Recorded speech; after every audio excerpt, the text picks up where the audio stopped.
Welcome to The Photography Guy. I'm your host, The Photography Guy. Let's get started here with another great photo show.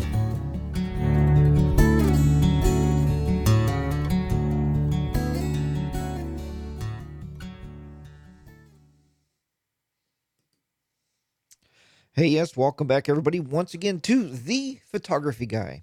I am The Photography Guy. This is episode number 76 for Sunday, January the 3rd, 2015. I'm your host, Jack, and I'm going to help guide you through all this magical world of, camera lenses, photography, lighting, backdrops. We do all kind of stuff here at the Photography Guy to help you improve your photography overall. First, I want to say Happy New Year to everybody out there. Let's make this the most photographed year ever. Boy, that's hard to say, huh? The most photographed year ever. So think about that a little bit and get rid of these headphones now. So the most photographed year ever. And I told a lot of you on Facebook that I started a JTC 365. And what that is basically you're going to take a photograph every day of the year. And it could be of anything. It could be a picture of this lens. It doesn't matter. A picture of a coffee cup, anything in your daily lives. Just grab a quick snapshot of that and you put it up on Flickr. Now on Flickr, even if you didn't start being this, we're 3 days into the new year. That's okay. I'm going to give you a grace period. Let's say. But what I want to do here is on Flickr, if you post that and then put a tag on it. So when you upload to Flickr, you can get a free account. I believe now you get 1 terabyte absolutely free. And on there, what you're going to do is very easily tag it with JTC 365 2016.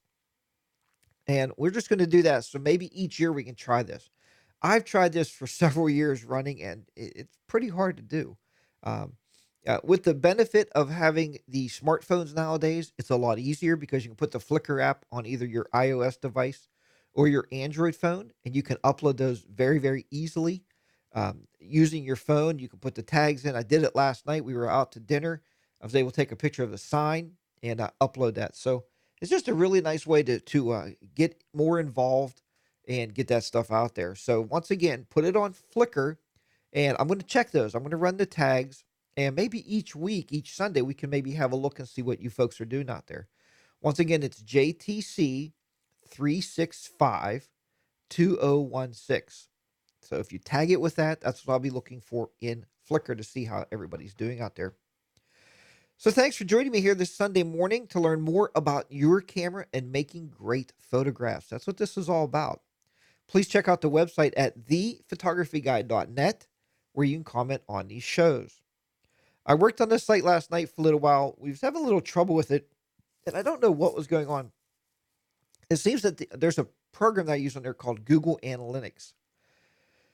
What that basically does is just takes the show and sees how many people view the website, and, keeps track of numbers for me just to see who's coming around. But what I did was I updated my Amazon link. So if you buy anything, please help this show out by using that Amazon link. All you got to do is click on that link and then go to Amazon and buy something. Now, if something's already in your cart, it will not work. So what you want to do is create yourself wish lists on Amazon, which I have many of them. Create yourself some wish lists on Amazon. And once you create those wish lists, what you're going to end up doing is you click on my link, go there, you'll pick something out of your wish list or type something in like soap detergent. It doesn't have to be photography stuff. It could be a computer. It can be car wax, anything.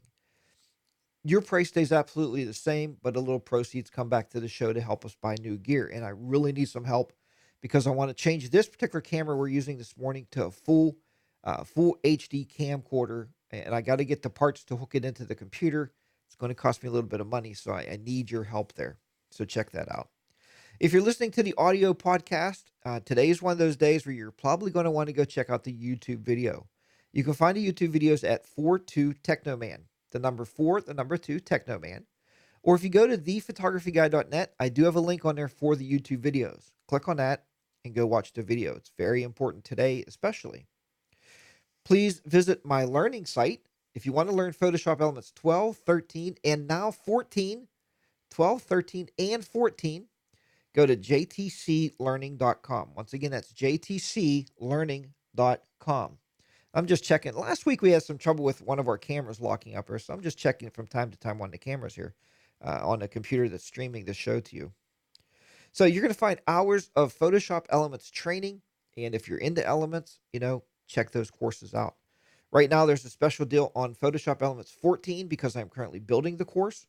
So if you go out right now, it's $30 instead of the normal $40. Once the course is completed, the price is going to go up. So you might want to grab that early bird special. Please join our Facebook group. If you're not on our Facebook group, the Facebook group is Jack's Tech Corner. Very easy. We share a lot of information on there. A lot of folks share information back and forth, ask questions. And I tell you what, you guys are paying it forward because they get answered very, very rapidly. I'm going to say a special shout out there to my buddy Jeff. Jeff answers a lot of the questions out there, and you're a great photographer, and you've been a friend to the show for many, many years. I truly appreciate your efforts of answering a lot of these folks' questions. I don't know it all, folks. I know you watch this show thinking, Jack's, a great photographer. No, I'm a good photographer. I consider myself to be a semi-pro, just like a lot of you out there. I buy pro-graded gear and I shoot the very best photos I can, but we can all learn from each other. There's no problem. And Jeff, again, thanks for helping me out. So I've been getting a lot of emails after the lens show. We did that show, I believe it was last week, on lenses and different kind of lenses, different styles of lenses. And I got a lot of shows, and today we're going to talk about looking at aperture and ISO settings. Now, we talked about this. Um, what did I write in my show notes? We talked about this. Now I want to attempt to show you how changing a few settings or understanding aperture and ISO can greatly improve your photographs. So this is very, very important stuff. So hopefully we can show you this and demonstrate it and teach you a little bit more today about that. Let's first start talking a little bit about aperture. Now, aperture is defined, and I pulled this straight from Wikipedia, so this isn't my definition. A space through which light passes in an optical or photographic instrument, especially the variable opening by which light enters a camera. So aperture is just that. It is the hole inside the camera. And we're going to be looking at this here in a little bit, but I'm going to show you now. If you you probably cannot see it, but there is a hole inside of this lens. Not a physical hole, but it's the way that the aperture opens and closes. This particular lens will not open or close because it isn't. We talked about this last week with lenses. This is an f2.8, and it's f2.8 all the way through your zoom. So this is a 24 by 70 lens. So at 24 millimeters, it's f2.8, and at 70, it's f2.8. So it stays the same through the whole way. But if you have a variable lens, a lot of these will be marked something like 3.5 to 5.6. If you turn this and look inside of it, you will see that hole opening and closing inside of it. That is the variable aperture based on the zoom. Does that make sense? Because if you zoom it all the way out, it's not going to be that 3.5. It's probably going to be that higher 5.6. If you pull it back in, it will go the other way. So hopefully that makes a little bit of sense to you. We're going to look at that a little bit more here and try to demonstrate this a little bit. I found some great graphics to help us out. So now the really weird thing about photography, and this took me a long time to figure out, is photography, you have to think of numbers in reverse, where an f1.4 is bigger than an f4.0, which is smaller. Now, we've been taught our whole entire lives that aperture, or we've been taught our whole entire lives that numbers, the higher the number, the bigger, right? Let's take it, for instance, if you have 4 pounds of ground beef, that would be more than 1 pound of ground beef. Hopefully that makes sense to you. So when you do that, when you look at ground beef and you look at all this stuff, you will find out that, I'm just looking here through the chat room. Is this today's show, January 3rd? Yes, it is, Martha. Good morning to you. Good morning to Chris and good morning to Vicky. I just wanted to give you a shout out there. Why does my hair look like it's all pulled up on top of my head? I don't know. Anyway, I did say January 3rd, didn't I? Yeah, I did when I opened it up there. So, anyway, so the numbers are reversed, very much so. So, we have to remember that. Now, this is one reason why you want to buy the more expensive lens. We are really paying for the ability to let more light into the sensor.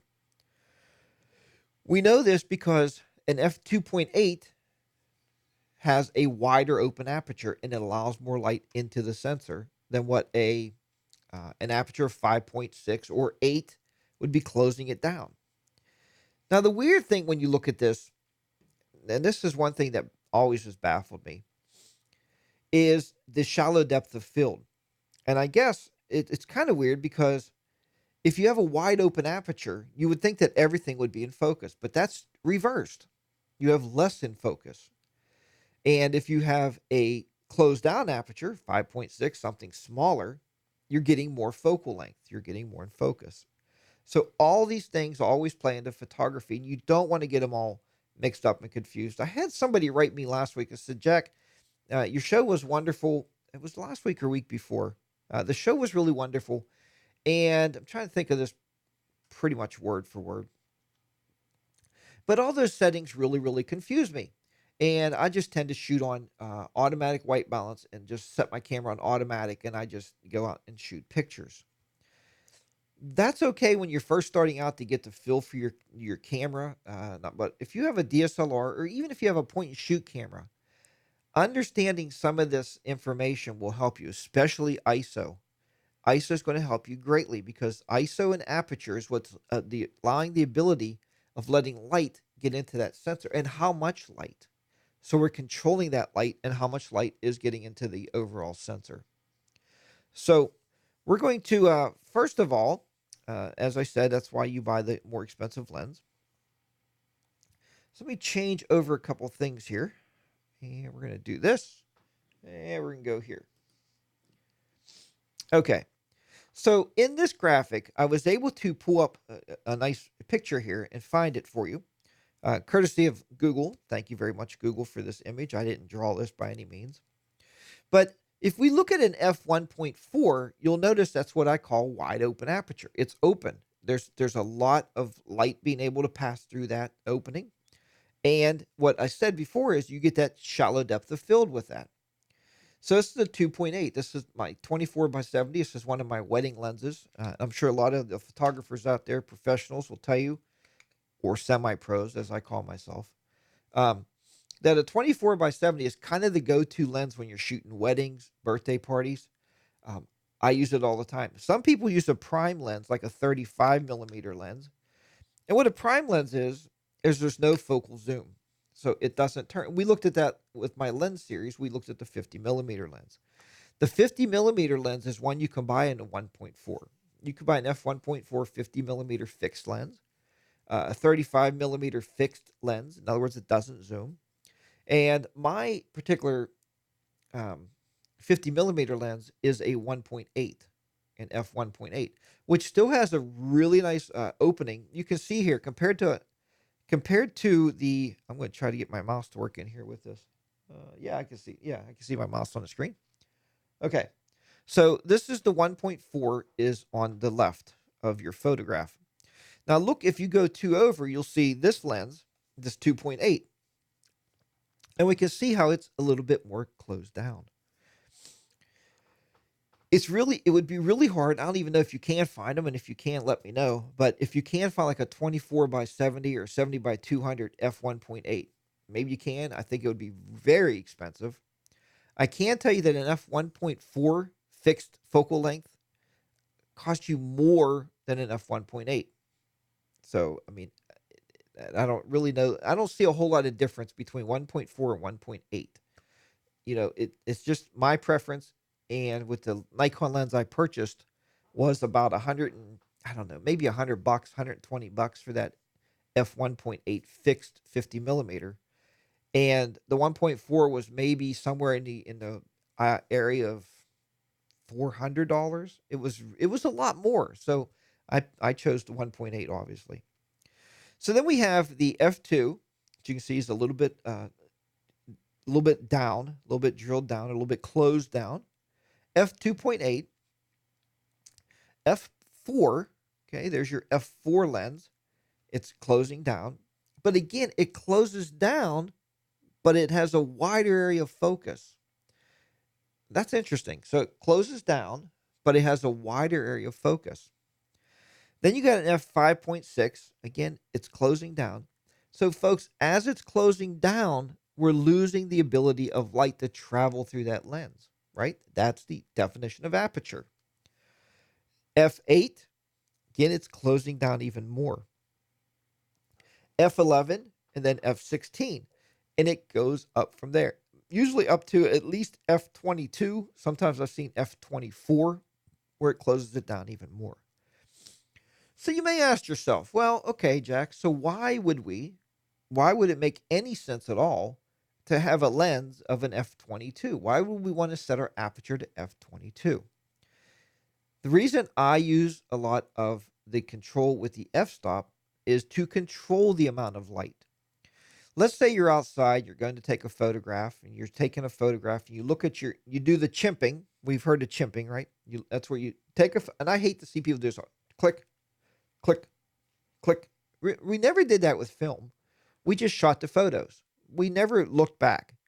And the great thing about digital photography is you can take multiple photographs.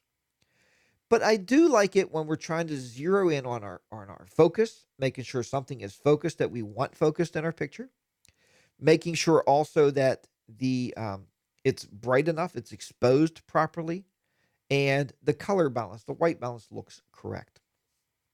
Once you have all that, you can shoot all day long in that same situation. It's not going to change. All right. So when I go into a church and I take my light meter in it and I take readings and set my camera, take a few test shots, I don't need every time shoot a bride, look at, shoot the couple, look at, shoot this. That's where you're going from semi-pro to full amateur. Okay. And there's nothing wrong with it when you're starting out. Don't get me wrong. When we're starting out, we do things in ways that we always want to be able to look at this stuff and go that way to know what we're doing. All right. It's very important. But as you get more experience, you're going to know that that camera is doing what you told it to do. Right. It's like having an obedient dog. It's like my dog. I tell him, hey, go lay on that carpet over there or go lay on your bed. And he does that. I don't need to look at him every 3 seconds. I know he's laying on that bed. That's where he lays. Same thing with your camera. Once you tell it what to do, it's going to do that for you. So the f-stop very much is used for controlling light outside as well as inside. Shutter speed plays another important role, but we're not talking about shutter speed today. We're just going to concentrate on f-stop. And the reason that is, folks, I've learned doing these shows for quite a while now that if I give you too many gadgets or too many things to worry about, they get all jumbled up. They start to get a little confused. I didn't start using them all one day. I didn't turn my camera on manual and go, okay, let's set all these settings and figure this out. No. Some days I would shoot in aperture. Some days I'd shoot in shutter priority and learn what those settings do individually. Let the camera figure out the other side of that. And then you can go to manual mode and shoot in manual if you wish. So this is a really nice graphic. I really like this one. Let me see if I can pull this next one up. If everything works out, it should come up exactly the way I want it to. Perfect. If you have a variable aperture lens, I told you we look at this again. You can take your lens and you can turn the zoom on the lens in and out. Okay. When you do that, you're going to change basically the f-stop. What you can do is look into a light, look up at a light with your lens. Go ahead, you can try it at home right now. Pull it out of your bag and take a look. And you're going to turn it and you're going to see exactly what we're seeing on this photograph that I'm working with here, or on this picture, on this diagram. And what we're looking at is an actual lens. You can see this is a 50 millimeter. Now this is a 50 millimeter, says 1.8. Okay. So it's a 1.8. What they're doing here, they're varying the aperture in the 50 millimeter. So I can't really I can't change the aperture of this one. Again, it's 2.8 all the way through. Doesn't want to change. Anyway, what they're showing you here is an f1.8 on that 50 millimeters lens is wide open. Now, in using your camera, as you're turning your camera, we know we can take our camera, we can change our aperture because this lens will go through f22. It's not like it's fixed, it's just fixed focal length when I zoom. Okay, but it will change. It does have a aperture setting on here, and it does go from 1.8 all the way to f22. That is controlled in camera. Is how we control that, or with the aperture ring. So we can change this. See if we can't change this right here. And I can see in there where it gets wider and it closes down. Okay. Just by changing my aperture ring. But I use all that set in camera, and you'll see it really, really well, especially in a variable aperture when you're turning. I like to turn the zoom part of it. Turn the zoom, and you'll see right in it. You'll see where it's opening and closing. So the first one there is an f1.8, which is what my 50 millimeter is. The second one is f2.8, which is what my 24 by 70 and my 70 by 200 is. F4.0, f5.6, f8. Then we have the f11 down here. We can see how it's closing down. F16 and then f22. It's almost like a pinhole, right? Almost like a pinhole in f22. So that gives you a really good indication of how that lens is able to vary with your camera. So it can vary the aperture with that 1.8 lens. Now, is this saying, let me see here what I wanted to go over next. Let's go back here. Is this saying that if the overall lens, let's see what my next picture is the overall lens, if it's a kit lens, do you not have the ability then to shoot a wedding? Yeah, absolutely you do. You got to be a little bit more cautious. You got to understand a little bit more of your lighting. You got to understand a little bit more of ISO settings. The first wedding I did, which was quite a while ago actually, I did it with a hybrid DSLR. Now, anybody ever see a hybrid DSLR? Look up a Fujifilm. I can't remember the name of it. Fujifilm, like Sure Shot or whatever they called those cameras. It looked like a DSLR, but the lens didn't come off. We had a pop-up flash we used with a white card just to reflect some of the flash off of the people and up to the ceiling. And what I did was I made really good friends with the videographer. The videographer came around with his big spotlight with his camera on his shoulder. It was when they had the camera shoulders, and stabilizers. And he would shine his big video light and give me light my subject up so I could take the still pictures because I didn't have a really fast lens with a low aperture or a wide open aperture setting. So let's talk a little bit here. We talked about the aperture, the turning of the aperture ring on the lenses. So if you can control light coming into our cameras with aperture, then what do we need to worry about ISO for? Now, this is just one of those really good questions you have to ask. Cameras are made up of so many uh, integrated parts that it is just really amazing how many parts it is made up on. Um, just looking here real quick. So, and good morning to you, Fabian. I see you're out there this morning. So the camera has so many integrated parts. And somebody once said you're not a true photographer if you don't shoot in manual mode. And I don't buy that. I told you guys that before. I don't buy that. There has been some amazing photographs done out there lately with smartphones. We have one of our students actually won a major contest, went all the way to the championship, and actually got an award and uh, got money for college.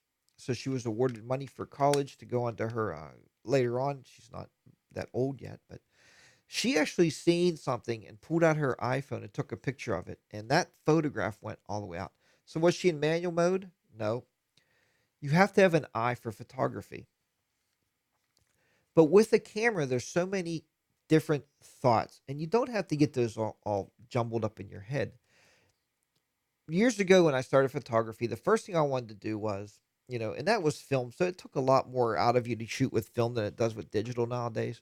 Because digital, you can look at a photograph right away and make adjustments. With film, you couldn't do that. With film, you could shoot a whole day and have a whole roll of nothing, a whole roll of garbage. I didn't. Luckily, I didn't shoot weddings back then with film because I think that would be a nightmare. Of course, great photographers do it. We still have people in the Pittsburgh area that shoot all weddings with film, and they're very sought after. I looked at film cameras, thinking, "Hey, that could be a good stream of cash flow." But I'm not these guys. These guys have been shooting film their whole life. They don't even they have digital DSLRs, but they don't even really use them that much because their name or their fame is film photography, and they do some really really nice stuff. But it's still the same principles in digital as it is in film. We still have shutter speed, we still have aperture, and we have ISO. That's kind of your three main ingredients for photography: understanding aperture, ISO, and um, aperture, ISO, and shutter speed. It's kind of three. I always make it like a triangle, and all of those can relate to each other. You can change one and totally mess up something else. Like you can have a great set aperture, capturing the right amount of light, and then you take that shutter speed and slow it way down. Guess what? Now you let too much light into your sensor. Or you can have that perfect shutter speed and that perfect aperture, and then you can crank your ISO up to 3200. Again, let too much light into the sensor and ruin the photograph. So it is very much a triangle. Each one kind of plays off of the other one. Now I'm going to give you the idea of, or the terminology of what I found. Camera ISO is one of three pillars of photography. I like how I say a triangle. They say pillars. Three pillars of photography. The other two being what I told you, aperture and shutter speed. That's the other two pillars of photography. Every photographer should thoroughly understand it. So you need to take your time and learn it. Folks, you're going to mess up shots. You are. You're going to, because that's what we do. You'll mess up a picture every now and then, but that's like learning. You didn't go out when you were a little kid. Think back when you were a little kid. Okay, close your eyes for a minute. Say, look, think back. Your dad or your mom's outside with you, or maybe one of your friends. You get on a two-wheel bike and you're like, I got this mastered. I was born to ride a bike. And you start pedaling down the road and you fell over. Well, your friends are laughing. Ha ha ha, look at Johnny. He fell over. So you pick the bike back up and you started pedaling again. Boom, you fell over. But today, I know myself and my wife went out 2 years ago and bought brand new 10 speeds because we wanted to get physically fit and all that big rage, which is wonderful. Um, we jumped on the bikes and we took off riding because you had the principles down when you were a little kid. The same thing goes with photography. The idea of photography, anything you do in life, you can't be afraid of it. The great thing about when we were kids, when were little kids or children, we have no fear of failure. As an adult, we believe that we are not allowed to fail, but you can. Keep that camera going, pick it back up, click again, turn your aperture, click again, change the shutter speed, see what that does. All this will create and make you a really really good photographer. It will. It takes time. I know I went for a spell and I didn't take my camera out of the bag. I mean, okay, I'm going to be honest with you. For a few months, I kind of turned. I didn't turn my back on photography, but sometimes, and Fabian's in the chat room, I'm sure he can tell you that sometimes you feel like you shot everything you can shoot. I put the camera in the bag. I took all the batteries out. I zipped it up, and I didn't look at it for 3 or 4 months. One day I went outside. I wanted to take some pictures, some wide angle shots of my motorcycle. I started shooting. They were too bright. They were undersaturated. The color was off. I lost all basic principles. But once I sat down for a minute, looked at the camera, thought back to my basic understanding of photography, I started to get all that back. So you're never going to lose it once you get it. That's what I'm basically saying to you. So it is controlled by that pillar. So every photographer needs to understand it to get the most out of their equipment. That's another great saying. I tell you, we pay a lot of money for these cameras. And if you leave it on automatic, you might as well take pictures. And I'm not meaning to sound mean or down on anybody out there, but you might as well be taking pictures with your smartphone. Or you might as well just buy yourself a point and shoot for $100 and just click. And my sister did that on a cruise. We went on a cruise with my sister and my brother-in-law, and she had a little point and shoot camera, and she took some gorgeous photos with that camera. She didn't have to understand nothing about photography other than looking and clicking. Look and click. That's all she did. And she got some amazing photographs. So I'm not saying you can't, but if you're going to spend the money, now we need that creative feel. So we have to understand this to get the most out of our equipment. Um, so we're going to go ahead and try to explain a little bit of ISO as simple as possible. In very basic terms, ISO is the level of sensitivity of your camera to available light. Think back to if you remember the film days, and I remember them pretty fondly. So in the film days, people believed this is what they believed, and there was nobody to tell them any different. You would buy film, okay, your standard film, whatever it was, 35 millimeter packaged film, whatever it was, at an ISO of 100. That film would cost you back then, I don't know, $1.75, $2 a roll for 36 exposures. Then they had film that had ISO 400, ISO 800, and I believe that was it. I don't think there was anything higher, maybe at 1200. People believed, and this is how the mind works. Those film was more expensive. So I know when I was first married, my wife would say, my ex-wife would say, "Well, I bought 800 ISO 800 film because it's better. Must be. It costs more money." And people would say it's faster. It's a faster film. Folks, this was film photography. I don't know how it could be any faster. But what they were actually seeing was if you took that film and took it in something like an auditorium for your kids singing in a chorus, if you took it to the zoo and you're shooting aquariums, you're inside the zoo shooting aquariums or inside. Our local zoo here has an inside African jungle where the monkeys are and stuff. Now, if you're shooting in there, then you're right. It's going to be better photos because it's allowing more light sensitivity. That film has more sensitivity to light and allows more light in. We're doing this exact same thing today with digital cameras. But the only thing with a digital camera we're allowed to do is we can adjust it on our own. We don't have to buy special memory cards. Thank goodness somebody figured this out. Wonder if you had to buy a memory card like an ISO 400 memory card, an ISO 800 memory card. We'd have a lot of memory cards, and you'd be swapping them in and out based on where you're going to be. So with ISO now, we can change the sensitivity of light just by simply clicking it and going ISO 400, ISO 800. Indoors, I like to start at ISO 800, and it just simply just seems to be a good starting point for me. If you're using a flash on your camera, start at ISO 100 inside. This is the idea of you have to understand photography. I used to teach a lot of classes, live classes, and I would sit in with people and we would do this. We would take photographs. And the way that I show ISO and let you understand the sensitivity of light into the camera is turn all the lights off in your room. All right. Take a picture of something like, oh, here's a coffee mug. Put a coffee mug down. We used an apple, I believed, in class. You can take a picture of a lens, whatever. Turn all the lights off. All right. Turn your ISO settings. Start at 800. There's no sense starting at 100 with no flash and take a picture. And then take an ISO and crank it up to 800, then 1200, 1600, go all the way to 25 if your camera will go that high, whatever. When you do that, look how the object is starting to get a little lighter, a little lighter, and a little lighter. Okay.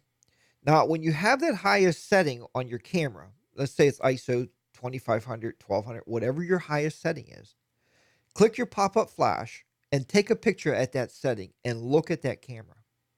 I guarantee it's going to look like a big white dot. It's just going to be blown out because you're allowing all this light in and you're introducing a big flash of light.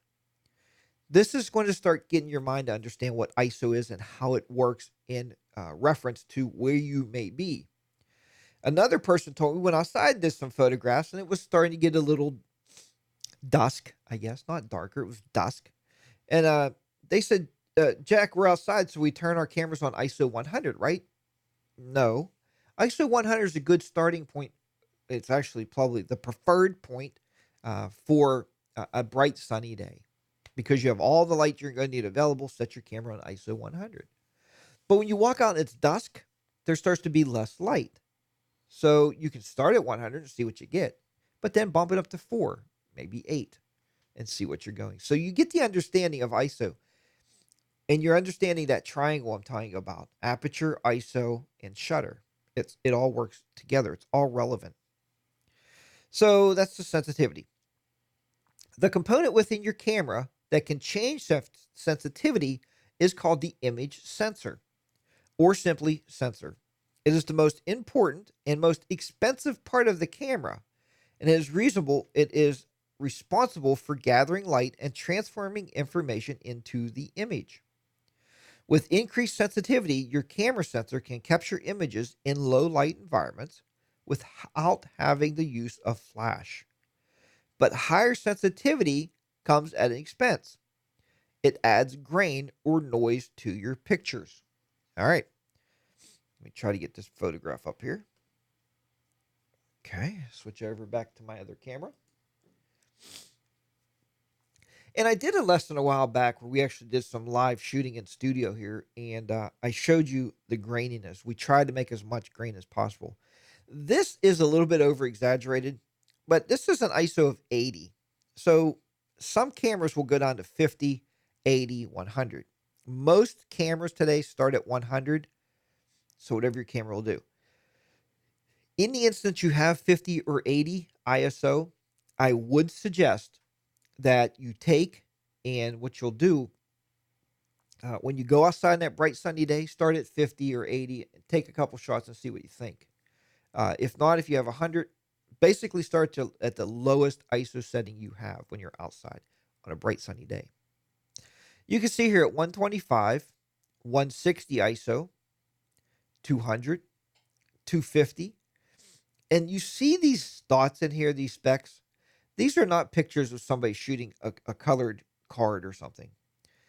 This is the graininess that you're getting. It's called noise. Okay. 640, 800. And again, they really, really exaggerate this. What I've been finding on new modern day cameras, not all, you could have a brand new point and shoot camera, and you may get results like this. But if you have a new 35 millimeter or new one of the new mirrorless cameras, their noise, uh, somehow the noise reduction in those cameras start to eliminate this stuff and get rid of it altogether. But you can see if you go all the way over to 3200, what you're actually getting. It actually gets really, really grainy. So you say, well, Jack, why would I use that? And I'm going to tell you that in just a minute. Let's swap these cameras back over. The reason you would use that is very, very simple. I always say, let me see here, get back to my notes here. The reason you would use that is mainly because you want to capture the photograph.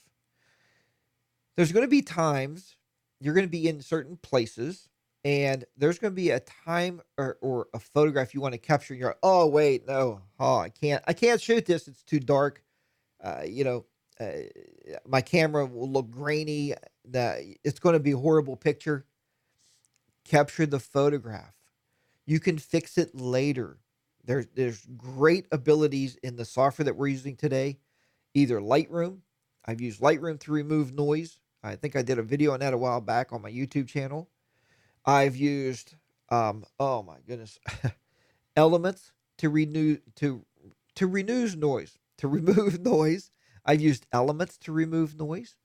I've also used well, you can't use the organizer, but there's Capture One. You can use that to remove noise, and there is standalone programs out there that will remove noise from a photograph. So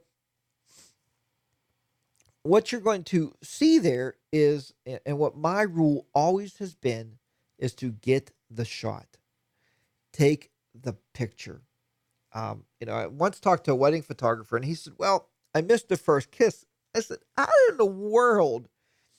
Those are money shots. The first kiss, the tossing of the bouquet, the tossing of the garter belt, the toast.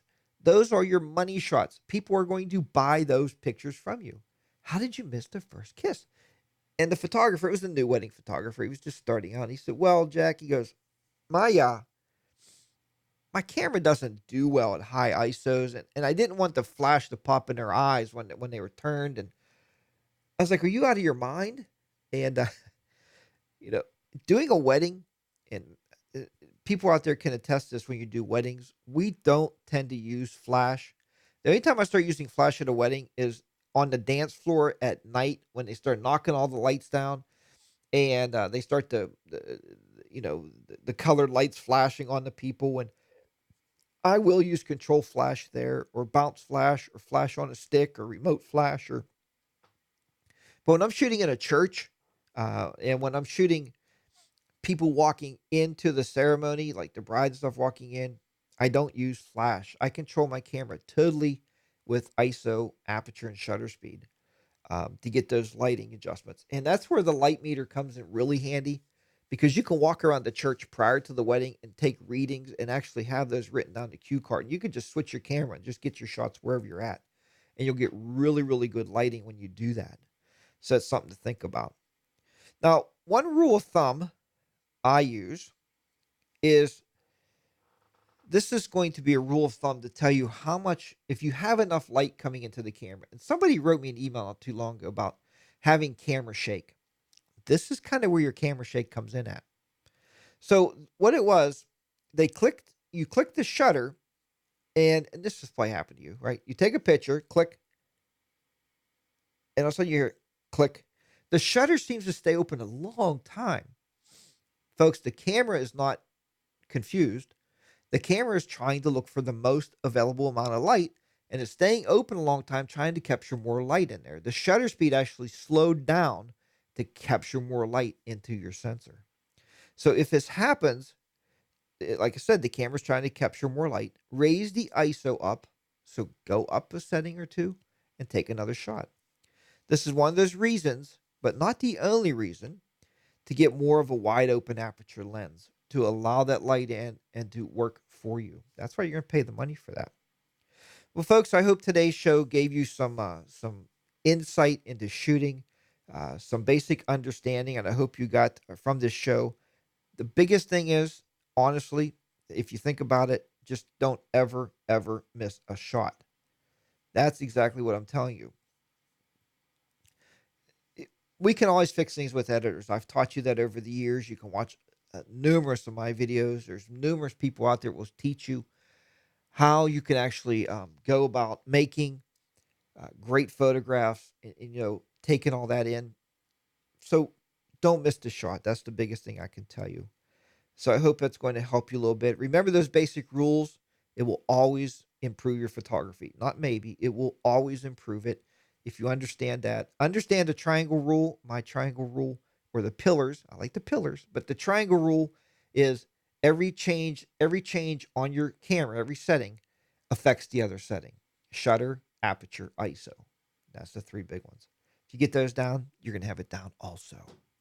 Folks, thank you very much for tuning into the show today.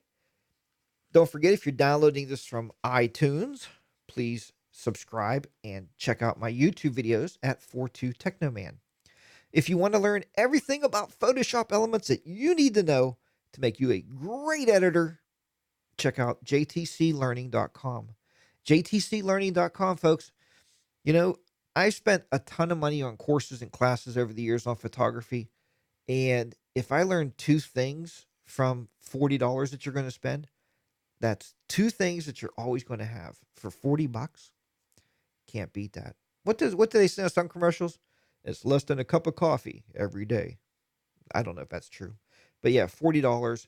Right now, the Photoshop Elements 14 course is $30 because I'm building that course. So go today, sign up for those.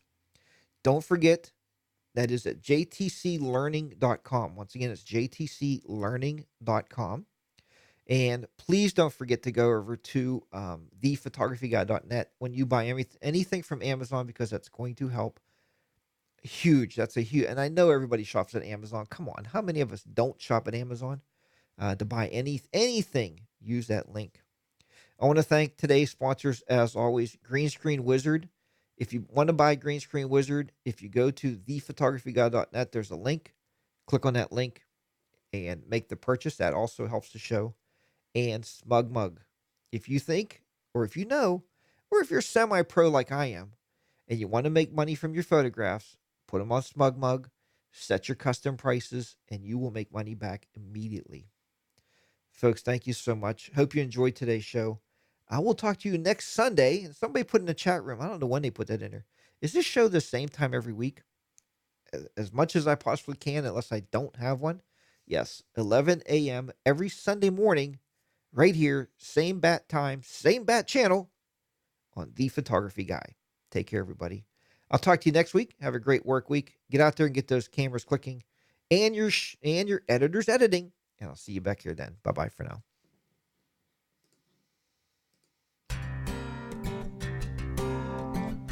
Thanks for tuning in to The Photography Guy.